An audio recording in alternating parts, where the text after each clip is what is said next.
Welcome back in Talladega, Alabama. It was lap 15 off turn 2 in the back straightaway, 180 miles per hour plus. The leader, Johnny Sauter, in the 2 car goes flying after rookie Shane Meal and Scott Riggs tapped into each other. Jack Sprague, Greg Biffle. I mean, all said and done, 27 cars were damaged. We see right there last year's winner, Mike McLaughlin, walking away. Kerry Earnhardt with front end damage.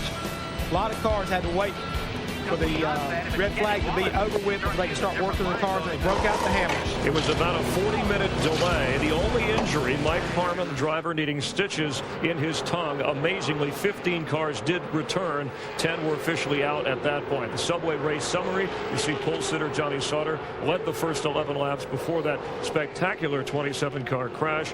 And Stacey Compton led and has led the most laps. Current leader Jason Keller for the second time today. We've had 5 leaders, 7 lead changes. Now let's head back upstairs for the rest of this with Mike Joy, Darrell Waltrip, and Larry McGrath. Shane Meal, Scott Riggs, Shane Hall, and Tony Raines have just come back into the race. The 4th place car, 37, just had engine failure over in turn 3, I believe. Caution is on the speedway as well. We've got a lot of cars that are coming out of the garage now. Randy LaJoie back out. Here's a caution. And caution out for Jeff Purvis, who has a win this year in that rain-shortened race at Texas.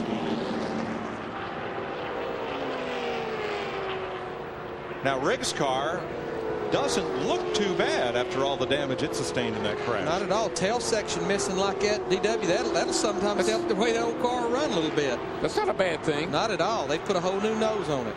Now Hank Parker Jr. not allowed to return to the racetrack without brakes. Here's Steve.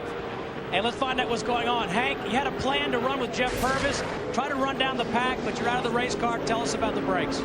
Well, we were going to come in and pit together, take on 2 tires, and go back out and try to catch up that lead group. They were really fast. And we kind of been struggling a little bit in the draft here this weekend, and come in the pits, and I felt something give way, and it was the brake pedal. It broke off and went to the floor. About ran over all my guys. Hopefully, luckily, none of them were hurt, and I didn't hit any of them. Well, Hank, we see the guys inside the cockpit working. Can they replace the brake pedal assembly? Well, that's a tough thing to do. There's just so many things that you have to replace, but they're going to try as hard as they can, and we're going to get back out there if we can do it.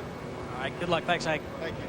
Cars still under repair in the garage include Greg Biffle, Jay Sauter, Tim Sauter, Jimmy Spencer. Jimmy's gone. Mike McLaughlin. No, those cars have not yet been withdrawn. I just don't think some of those cars will be. I just don't think some of those cars are going to be repaired, Mike. I don't believe you could repair them if you took them back to the shop and worked on them, because they were torn up big time. They've just not officially been withdrawn. Yeah. You know, we showed cars that was up in the points. There's Purvis out of his car. Looks like his day is done. But we talked about points leaders that were out of the race. We looked at that 21 car. I think that car is actually possibly still leading the owner points. Now here's Shane Meal. Chewed up a left front after he came back on the track and dropped some debris perhaps out on the track. We did see or hear that the caution was for debris, so it very well may have came from that left front tire. Here's Kenny Wallace in front of Dick Berggren. Well, they had plenty of fuel to go all the way, but Kenny Wallace was not happy with his tires. He felt the vibration. They had changed right side tires. They're going to do it again, and this time they're going to change the lefts, just to be sure they get rid of that vibration. At first, they decided we weren't coming in, then they decided they were going to do 2, then they decided to take 4, where they counted up how few cars were on the lead lap. Wallace thinks he can win this race. I don't think that's a bad move, Larry. I mean, if you're Kenny Wallace, probably not quite as strong as the 59 and the 57. Give me 4 tires. They only got 2. Maybe I can outmaneuver them at the end of the day. Well, yeah, we only have 4 cars on the lead lap. That's exactly right. Tires don't make you run faster here. In fact, we've seen where older tires, not looking for the grip, will make you actually run a little bit quicker. But if you need to start turning that thing to the bottom to try to get by somebody with a few laps to go, 4 tires may pay off. Mr. Feelgoods. Right. Tim Sauter's back on track after repair.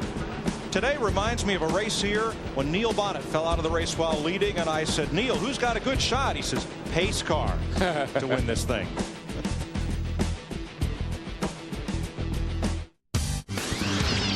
The Aaron's 312 on Fox is brought to you by Old Spice, the deodorant of NASCAR.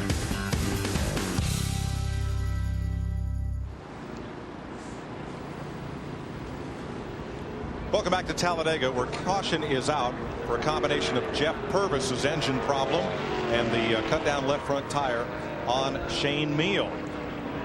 Steve Burns is with Purvis. Thanks, Mike. We were just talking. Jeff Purvis, you said you've been racing a long time and never seen a race like this. What happened to you? Well, I got in that accident a little bit, but it really, I think I had a little bit of nose damage, but I don't know what happened. The motor didn't run after we started back very good, and finally it just blew up. But I've raced for a long time, and I've never seen. I went through there, and cars were going over me, and it's been a long time since I've seen a wreck like that, and it was a sight. When we came back around, I mean, the racetrack is completely cluttered. Believe it or not, you're still listed in 9th place. I don't think I got a chance to win it, though. I don't think you do either. I don't know the way the first lap went. They got a restart, so I might get a motor back in there and get going. But I hate it for this Timberwolf team. I mean, we won Texas, and we had we were given a good finish right here. All we had to do is finish, and it's just bad that we've had a little bit of motor trouble, and it really didn't need to happen right here. All right, Jeff, thanks for your patience. Let's go to Dick Bergman. 38-year-old Kenny Wallace right now has got a terrific chance not only win this race, but also potentially to win his first ever championship. He started racing at the relatively old age of 22 in the ASA. His brother Rusty decided to pay him back because Kenny had helped Rusty in his career, worked on his race cars. Rusty got him in the Busch Series with his first race in 1989. Here's the big story. Kenny Wallace has never won a championship for all the racing he has done. He's led the points in this series in 1991, 92, 93, and he began this year by telling me at Daytona that this was his year to win a championship. The strategy, calculated aggression, run hard, run clean. Listen to this. One driver in this series has finished every single lap all year long since Daytona. Kenny Wallace. It's well over 1,000 laps. That's how you win a championship. Thanks, Dick. 1991, Bobby Labonte just narrowly edged Kenny Wallace for the Busch title. And Kenny Wallace back in the Winston Cup event tomorrow, driving for Michael Waltrip, starts 27th in the Aaron Chevrolet. I also talked to the owner of this 48 car and Shane Mills 47 car, George Devidar, and the team manager, Jared Kennan. They are geared up to run at least four Winston Cup races this year with Kenny Wallace, starting with Daytona in July, Chicago, Indianapolis, and Watkins Glen. So they're fixing to dabble over and run some Winston Cup events with Kenny.